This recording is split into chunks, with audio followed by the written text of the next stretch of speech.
Hello, everyone. We are live. We are going to just take another couple of minutes. We are waiting on one more person. But yeah, then we'll get going.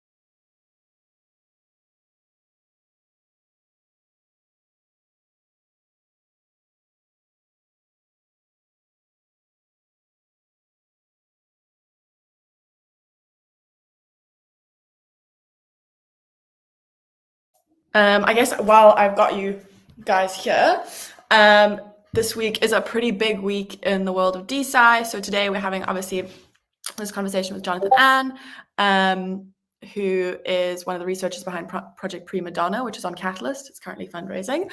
And then tomorrow there is Vita Dow, they are giving some of the results from a project that has been funded by Vita Dow. Interesting fact, Jonathan Ann was one of the first researchers ever funded via the IP NFT mechanism. So I'm going to ask a couple of questions about that because it's always nice to have a returning researcher who's had a good experience with DeSci. And then Wednesday, Athena DAO is also giving project updates from the Mario Cordero project, which looks at ovarian aging. They're currently doing an additional fundraise via the IPT or intellectual property token mechanism that Molecule has designed. So that's also going to be super interesting. Thursday, Bioprotocol is having one of the new DAOs that is entering their cohort. They're running a space with them. And then Saturday, we're having an in real life event at the DeSci at the Molecule office. And it's going to basically be everything you need to know about DeSci. It'll start from like sort of like a what the fuck is DeSci all the way into sort of like what we're building. And you're going to hear from a couple of DAO builders. And we're doing that in conjunction with Zila City. So it's a super duper busy week in terms of events. But yeah, excited to do them and to obviously build community.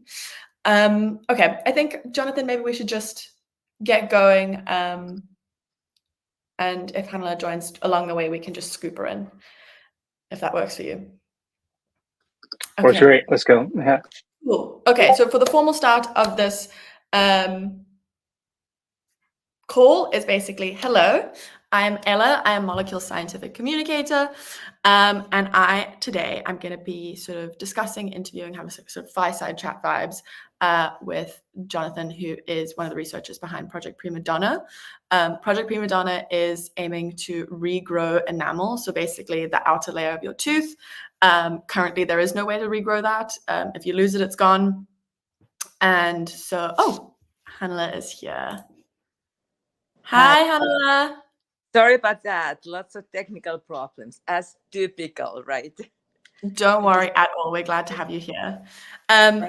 So we are currently streaming live. So basically, we've got some people watching us. Currently, I think there are 31 people we can see. And we are going to just be discussing your project, kind of why you guys chose to do it, what it means to you, what the hell it is about, and that sort of thing. But yeah, really, like I like to think of these things as like one of the best things about decentralized science is that the community really gets to meet and interact with these researchers. So I like to keep it quite conversational, sort of so people can see who you are as people and like what motivates you. Also, to everyone watching, you can leave a comment or reply on the tweet thread, and we will see that. So if you have any questions for the researchers, please ask those because you have them on hand, which is pretty cool. It's not very often you get to speak directly to researchers with such a wealth of expertise. So yeah, ask all your questions. But yeah, to kick it off, basically, this is a running series that we do, which is just these conversations with the researchers that are fundraising through Molecule's newest offering, which is Catalyst. And Catalyst is a way to democratize science funding, and is hoping to create a new paradigm of how intellectual property in science gets funded. An important caveat before we begin is that nothing on this call should be considered investment advice. We don't endorse any claims made by the researchers. Their opinions are their own, and we provide the platform solely for discussion purposes. And that is all. Okay, so I would love to start off. Jonathan, could you please introduce yourself, tell us a little about who you are, maybe a little bit about your background, and throw in a fun fact about yourself if you'd like to. Yeah, thanks, Ella, for arranging all this, and welcome everybody. So I'm Jonathan Ahn. I am currently an assistant professor at the School of Dentistry at the University of Washington, where my lab studies, in essence, the biology of aging in the context of oral health and oral disease. We look at various animal models all the way into clinical trials that we're conducting right now. But then for the past about 9 years, 10 years, I've also been a practicing dentist. So I'm a general dentist in my community where I provide clinical services to my patients. But also, like Ella mentioned early on, I'm one of the first kind of IPNFTs to get funded in terms of my own project, which has just finished up. So we're kind of wrapping that up. And so that's a little bit of myself. I just want to say, Ella mentioned it earlier, but I think I keep coming back to this kind of platform of DSize because of exactly opportunities like this, where we can talk with the community, get a lot of background, as well as what is really important for our research direction to go towards with that. So a fun fact about me, I'm a big football, for those of you who are in Europe, I guess soccer here in America, I'm a big fan of that. I follow EPL as much as I can, Bundesliga, any soccer, football related, I kind of follow more, at times maybe even more than research. So I'm happy to kind of discuss more of that if anybody's interested. But other than that, I'm excited to be here and kind of give you as much information as I can.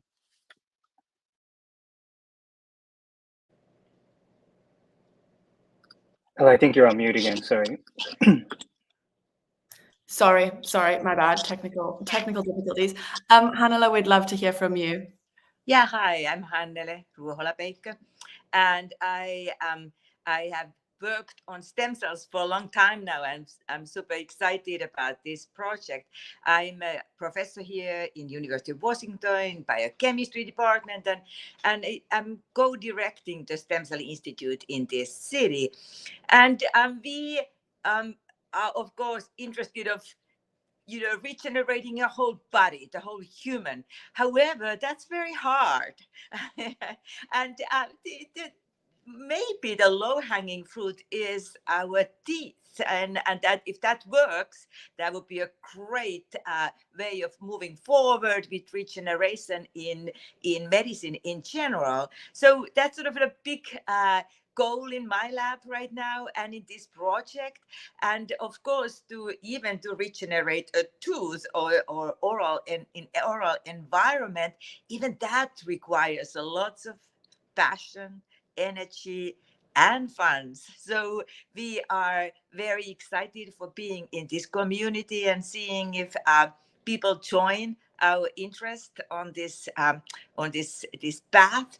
And let's see, a fun fact about myself. Yes, so our house is full of flowers. You don't see them right now, but we collaborate a lot with protein design in this project. We make new proteins to make these cells to go as far as they can for regeneration.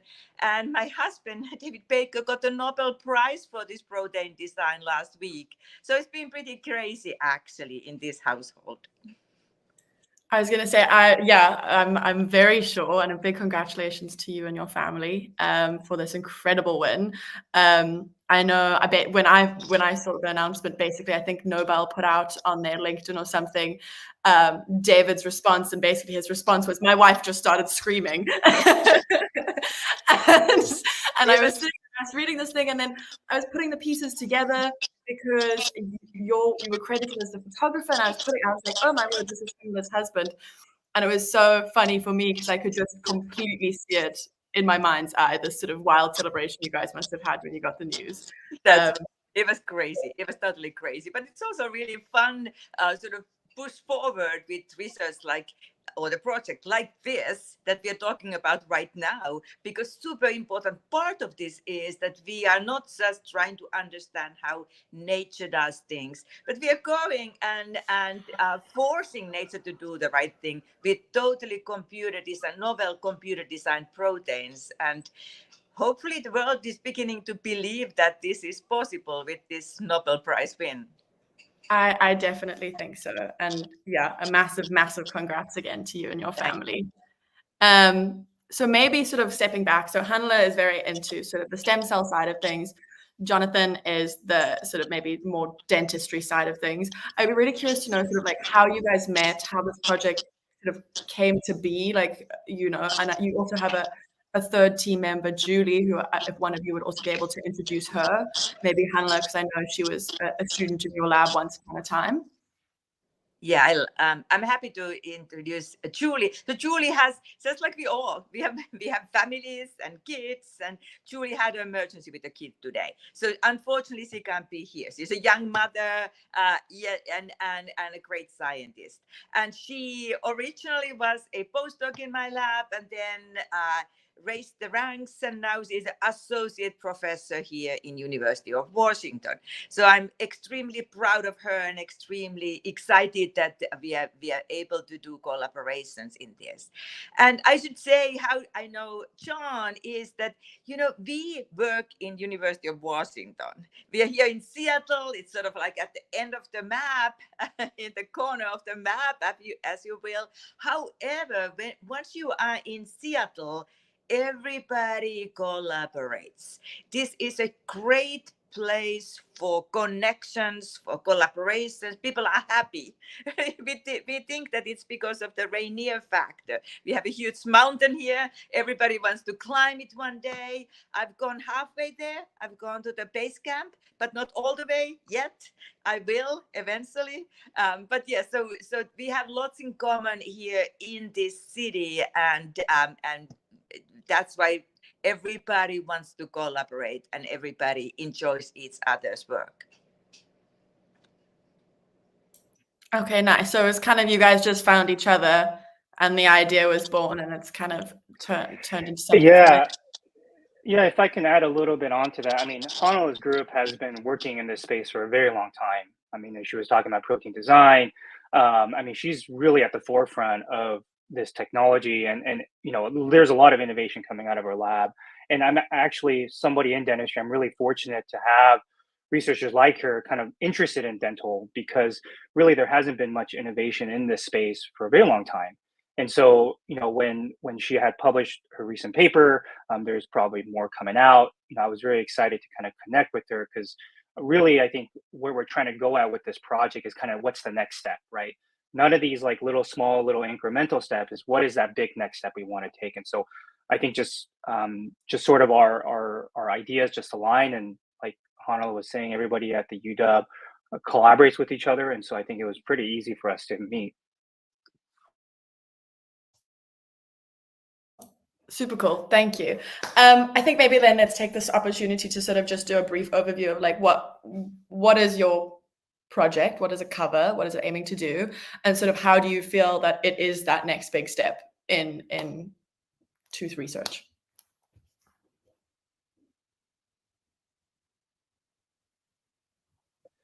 I don't know, maybe do you want to maybe start with kind of where the project really started from your lab about growing these organoids maybe? Sure. Am I muted actually? No. Okay. Yes, absolutely. I would love to. So long time ago, like I said, we thought maybe those teeth would be the lowest hanging fruit, how to begin to regenerate the whole human. And we worked, it's a long saga, if you will. We began by my son getting pulled his wisdom teeth off, and Julie was then in the lab, And we decided, why not? Let's go get those wisdom teeth and let's see if we can make stem cells from them. And poor Benjamin was all in under anesthesia. And we go there with the tube and the wisdom So it was his actual own teeth, your son's own teeth that you grabbed to experiment on. I know. I shouldn't probably say that, but but it is true. I guess it's fine to say because we don't say what results came out of them. Unidentified source. Unidentified source. But it at least gave us an idea. It gave us an idea. This is doable. We have stem cells in our teeth. Let's see what those stem cells can do. And they can do a lot. However, they can't make the prima donna, those ameloblasts that makes the enamel. So that's when we went back and said, since we are in Stem Cell Institute, we have a way to make those cells. We begin from pluripotent stem cells. We move the right kind of path, and we had to, of course, first discover what the key path is, but we did. And then we pushed the iPSCs all the way to ameloblasts. And those are the cells that can make enamel. The white material on your teeth, the outermost, strongest material in you. And so now we made the cells. They were in 2D in a dish. They didn't really go anywhere. They were so-called ameloblasts. They had some markers, and that's great, but they stopped in their differentiation. And then the student decided, hey, what if we let them come up from that 2D? Let's make something called an organoid, where the cells can interact with each other. They can be more in an environment where they want to be. Oftentimes in nature, that's all you have to do. Let the cell interact with each other. Let them do what they are meant to do, and they do the right thing. It's sort of like in autopilot. The nature is in autopilot. And when we did that, now these cells began to produce areas, the particular side of the cell where ameloblast proteins got secreted. Now they began to make the primitive enamel. So that was really the big hurrah, big joyful time in the lab when we realized, yes, we can't control the cells. We have to let them do what they are meant to do. And so that was, maybe I'll stop there and let Jonathan tell some more about his part. Yeah, so I think, I really approach this from the clinical aspect, because when we, for example, something simple as a cavity, I'm pretty sure most people have done that.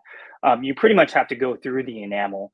And what the sucky part about that is Hanala and Ella mentioned early on, is that the enamel, you just can't regenerate. Once it's gone, it's gone.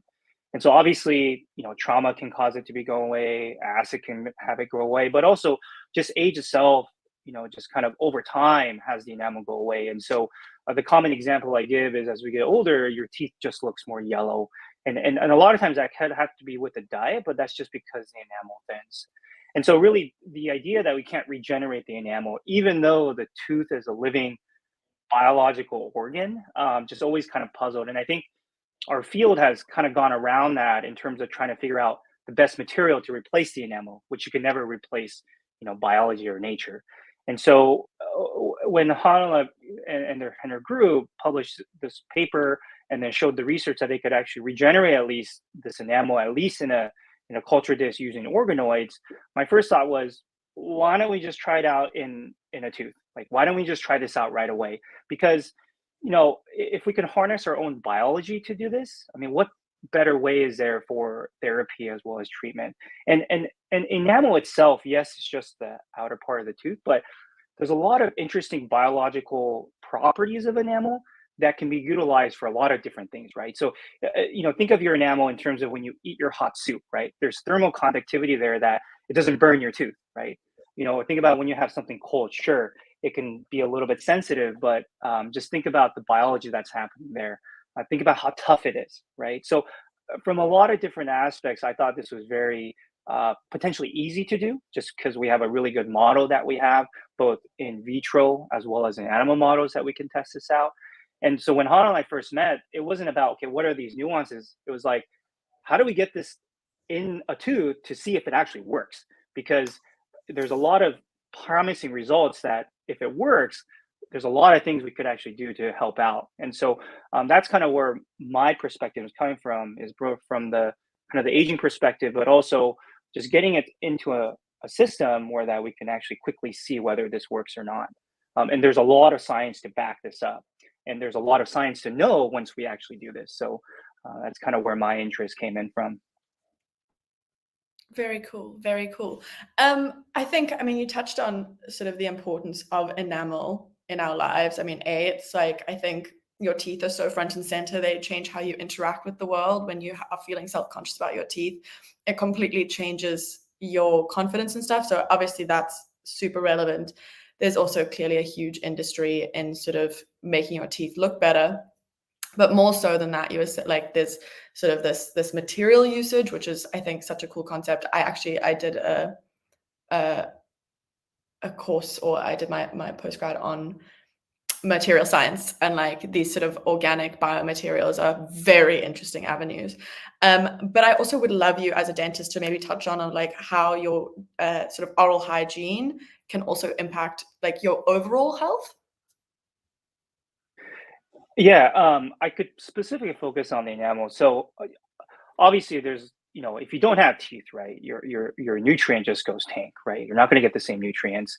But also, many other than systemic infection or actually tooth infection, many of the problems that we have revolve around the actual tooth, and a lot of times it's actually that enamel layer. So a common example that I see in the clinic is cracking or fracturing within the enamel, right? So your enamel has this unique property where it allows you to blunt some of those cracks.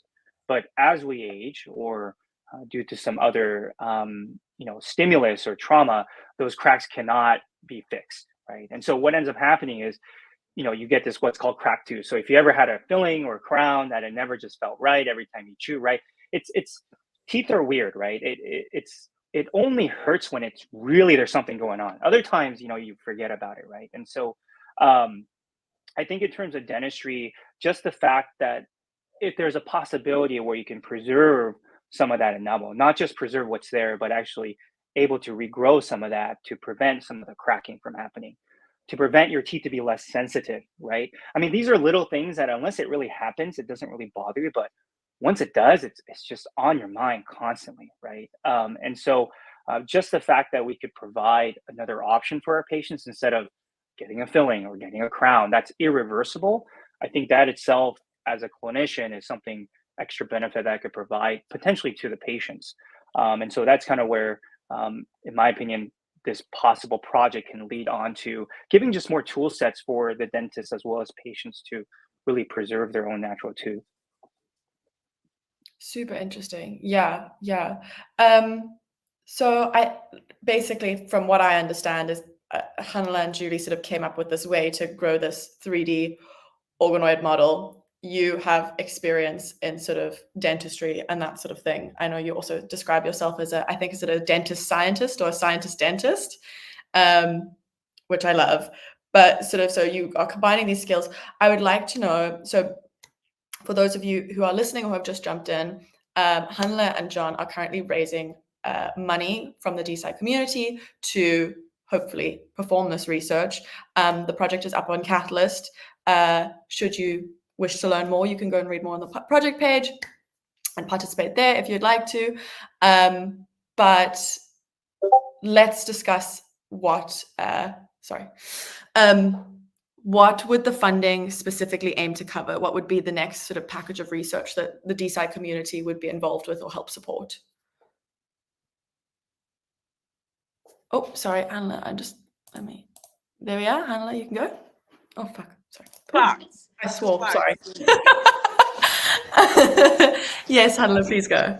Yeah, so we have first step, and then we have a second step, if you will. I mean, obviously, like you mentioned, Jonathan, tooth or oral problems are probably causing one of the most suffering in humankind, because everybody has tooth problems. And unfortunately, there's also real health inequity in this space, considering that malnutrition or people who don't have as good hygiene suffer even more. So clearly this will hopefully in the future reduce suffering, and that's of course our big goal in our research in many ways. And really, like I said, we vision it as two-step process. First is to generate even better ameloblast organoids, and then once they are as mature as we can get them, then put them into the tooth of non-human primate and really show what they can do. And we think that the first step is actually very, very reachable. We are very close to that, but we still have to do that as well. And then the second step we can only do because we have Jonathan in the team. It's fantastic. And the first step really requires these designed proteins, which I just mentioned are now accepted, since even Nobel Committee decided to give Nobel Prize for them. So we, with the pressure and excitement and the help of the protein design, we will make scaffolds and design proteins that will push these organoids to the most mature level. We have some really exciting preliminary data on that. It is a scaffold of 3 fingers that we have made by designing computer design, and we put little tips on them that can interact with the receptor called notch. And this, so far the preliminary data is showing us that this really is the magic wand, if you will, to push these ameloblasts to the level that they secrete calcified material. And so that's the package number 1.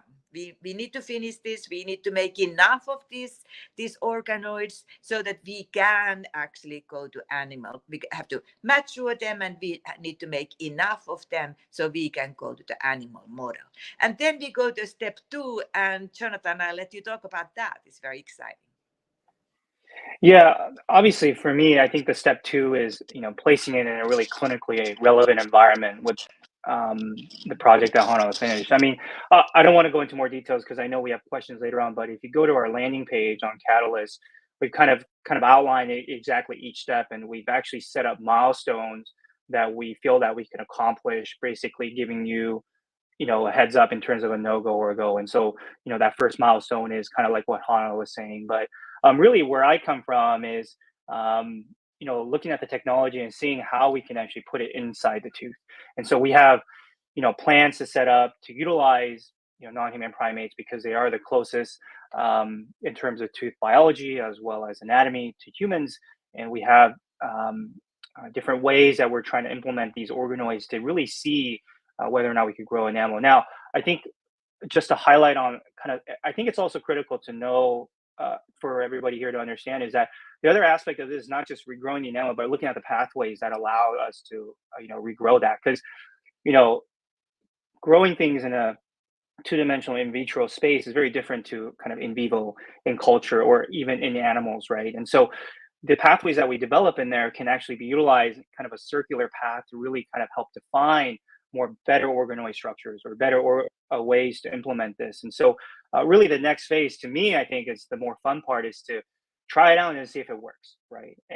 And we have good evidence, at least from Hanala's work and even her preliminary data, that we can grow some parts of the enamel. Now it's just really about biology, seeing what actually biology does with some of these signaling pathways. And so and then near the end, right, Hanala and us will kind of get together and look at, what are these, regenerative properties that are made, and actually potentially design some of these proteins or redesign kind of the whole pathway to make things better. And so I think there's a lot in there. but we kind of staged it out in steps just so that more is easier to digest. So if you go to our landing page, I think you could kind of see that. But Definitely. Just a reminder to everyone watching, you are more than welcome to ask questions. Just reply to them on the Twitter and we see them. It pipes into the stream that we're doing. So yeah, jump in at any time.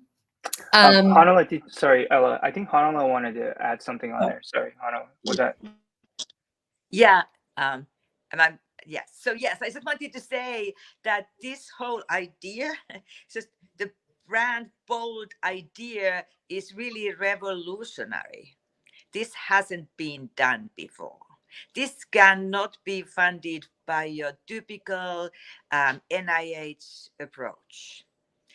This is something we are jumping into it. We think we have what is needed, and we believe this is really going to change not only dental biology but also the dentistry. So we think that this is a start of regenerative dentistry, and that we don't do yet. That doesn't exist. However, this is the time for revolutions, right? This is a time where we are so far in artificial intelligence, so far in protein design, so far in regeneration. Why not? Why not try all the way to the regenerative dentistry?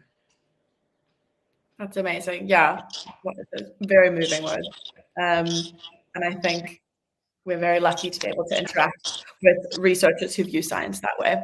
It is truly amazing. And we're very grateful for what you guys do. I think maybe to sort of lean into this sort of how sort of, I think, bold and exciting this research idea is, I'd love to hear a little bit more about the story of the person who's already decided to fund the other half of the project. So for those of you who don't know, there is basically, I think the funding goal for this project on Catalyst is about 200,000 USD. That is actually going to be, that's only half the project funding. The other half has already been matched by an anonymous donor.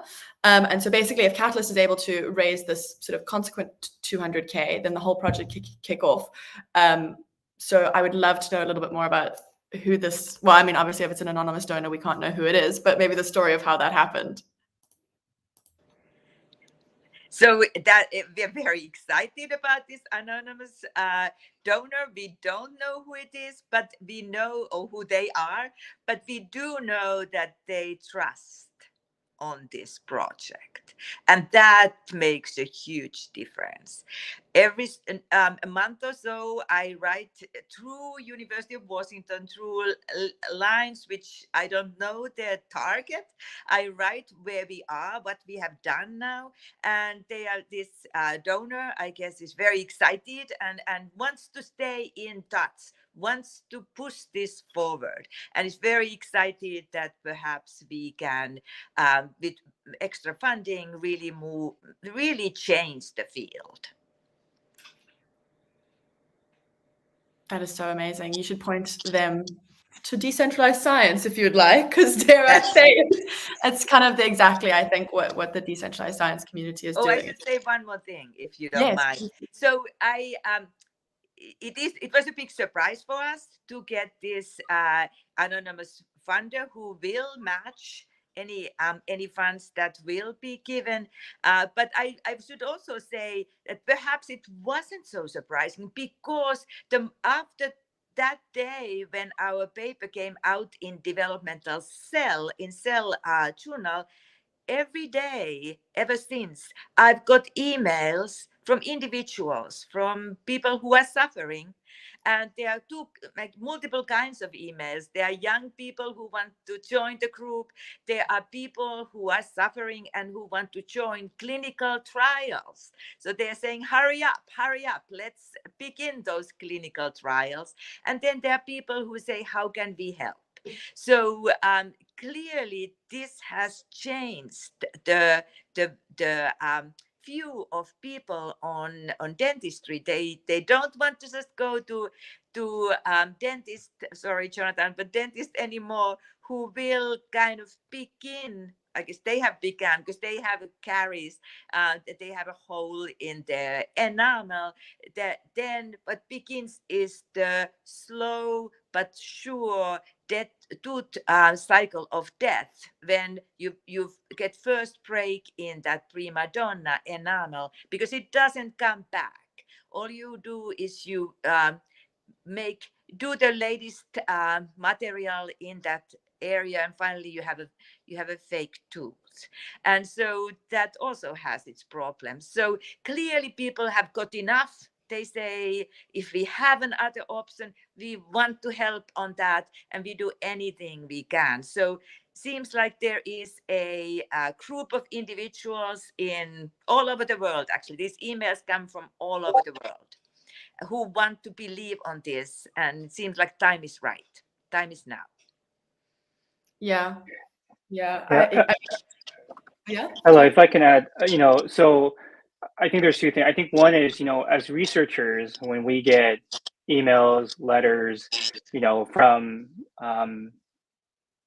community outside the UW, I mean, it takes a lot of effort just to find your emails, right? I mean, yes, we have a website. Yes, we have, it's one is the effort that they take to go through, and just even handwritten mails, right? And so I think just the fact that Hana is getting these mails, and I've been getting emails too, just to show just how important this topic is, right? I mean, it's not a good validation, but it also helps us as researchers to really kind of, tell us that, okay, we're on the right track. There are these people that we're helping out. Something I just wanted to point out. So, like as dentists, right? Like we do, I do fillings, I do implants, I do everything, right? But I think the field dentistry is changing, where it's all about information and what's best for your kind of overall health, right? And so even as a dentist, if there's an opportunity for us to make the mouth healthier, right? I mean, there's plenty of other opportunities for us to, place implants, et cetera. I mean, there's lots of mouths in the world to help out, right? But I think just having this extra tool set in our belts to help people, I think just that matter of fact is I think a lot of dentists are just going to be on board to do that, because again, it's another option for patients who don't want to lose their enamel, right? And so I just want to kind of add on to what Hannah was saying, just to kind of support exactly what she's saying, is that it's novel. I mean, we're really at the the forefront of this technology, especially with Hannah's group. So I think there's a lot of interesting, exciting things to come out of it. Yeah, interesting. Hannah, I know you touched on it briefly, but sort of why this, you're saying sort of the research is very revolutionary, and that it wouldn't be able to get sort of traditional funding. And I mean, a lot of what we speak about in Molecule is kind of how some of the traditional sort of research grant systems can be pretty broken, and definitely they don't select for particularly like crazy out there research, because obviously you kind of want to take safer bets, and that's obviously where DSci comes in pretty handy. But sort of maybe I was wondering, could you speak to the difficulties you've had finding funding as a researcher? Right. So I mean, of course, we are funded with NIH also, but for small I shouldn't say this maybe, but incremental, small steps. Small steps where you go really deep into a particular part of research, and we can do that. We just feel differently about this project. We feel like this project can jump to the next level. NIH is not set up for projects like that. It is too risky. And I guess we don't feel it's so risky anymore. We have a passion to make this work one way or another. We feel like we have the individuals and the science behind it. We can make this work. It's just that some of the funding institutes like the NIH is not for projects like this, which wants to jump rather than go with small steps. Amazing. I could just add on to that too. I mean, I think NIH, there's a lot of your research that came out that seemed to be off the wall, right? So for example, like the common example that hits home, and many of you out there probably know, is NIH funded a project years ago in the 50s or 60s to a researcher that was studying jellyfish bioluminescence, right? And it was about jellyfish and how they how they produce light. That ended up becoming a precursor for GFP, right? Green fluorescent protein, that bunch of other researchers use. So I think NIH has certain projects that obviously like that's kind of off the wall. But I think for me, if I just could say straightforward, it's the time, right? Like you put a grant in and it takes over like a year and a half, almost like sometimes more than that, just to get the funding, also get the project started, and then just to see if it works or not. And then so it's this really extended process where I feel like we want to take the opposite approach, where we have such good data that we just need to see if it works, right? And we need to see and we want to know now so that we quickly kind of piggyback off of it. So I don't think it necessarily has to do with what NIH's goals is. I think it's just the time. Like, we're just really excited about this right now. We have a system in place. We know what steps, and those are in our milestones.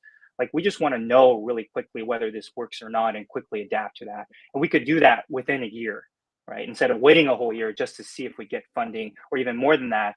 And how and I know, like, if we don't get funded, then do we need to resubmit this? Do we need to, how does that going to work? Do we need to get more preliminary data? And it just drags on for years, right? And so I think one of the advantages of going through DSI is yes, the funding is faster. Plus, you could actually talk to people about what the research is about and also the importance of it. And the funding that we receive, we know at least where that's coming from. So there's so I think from a lot of different aspects of it, I think going through DSI, especially for this project, just made sense. True. And I am I muted? Or? Yeah, that's great. So I agree with you, Jonathan. That's absolutely right. NIH has funded some exciting project in the past. I should sort of say, I totally agree what Jonathan said. Key is the time. We want to try this now.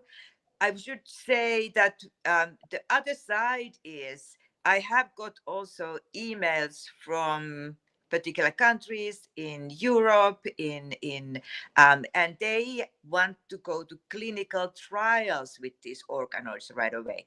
So I think it's just these checks and balances.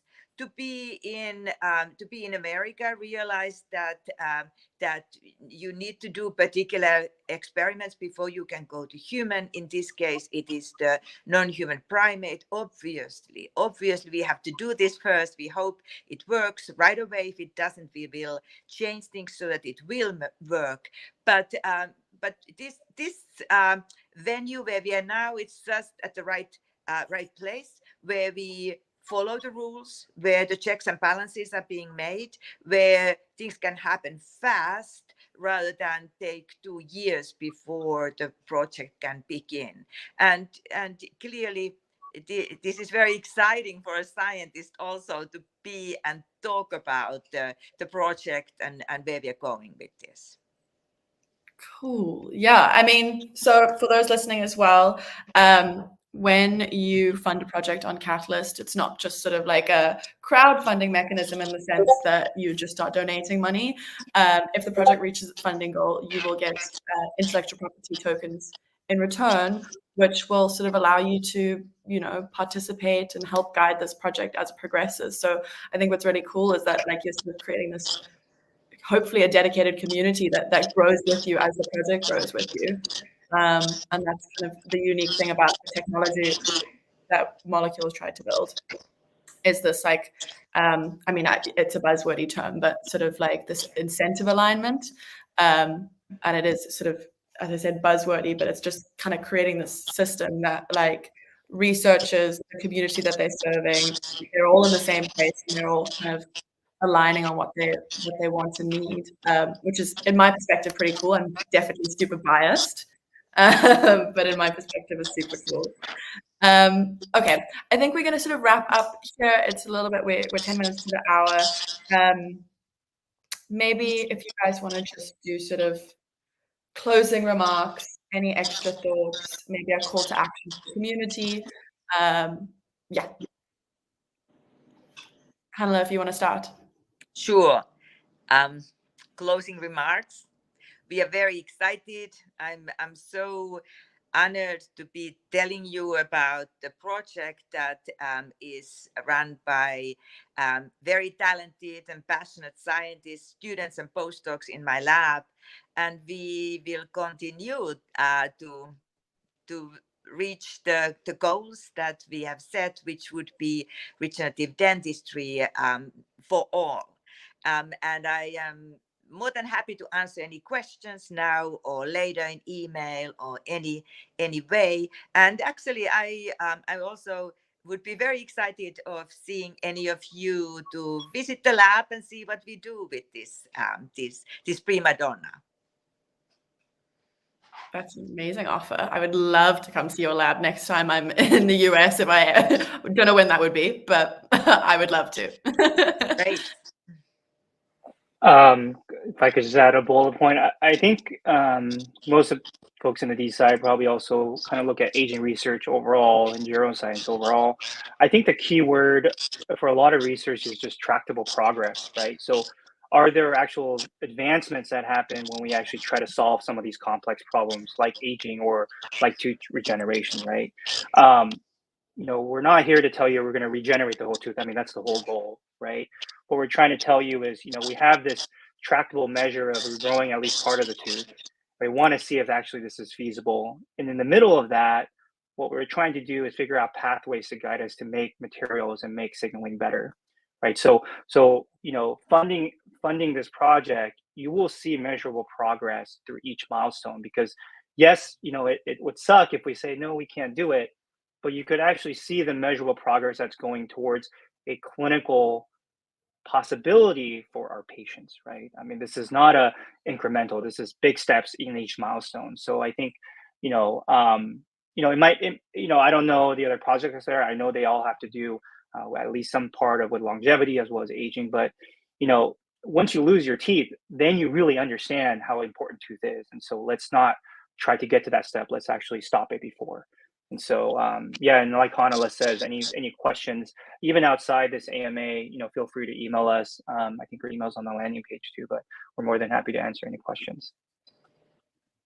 And thank you so much to both of you. Honestly, I always find speaking to you guys so exciting. I think your passion for this project really shines through, and I think it's so nice to see. So thank you so much for taking time to chat to us. Again, if there are any questions, I can see none of them have popped up in the chat, so I think we can sort of close it up. But yeah, once again, thank you, and thank you for also trusting Molecule with with this project. It's been a delight. So yeah, everyone check out their project on Catalyst. It is live, and we hope you all have a lovely evening or day. Thank you. Bye-bye. Thank you. Bye.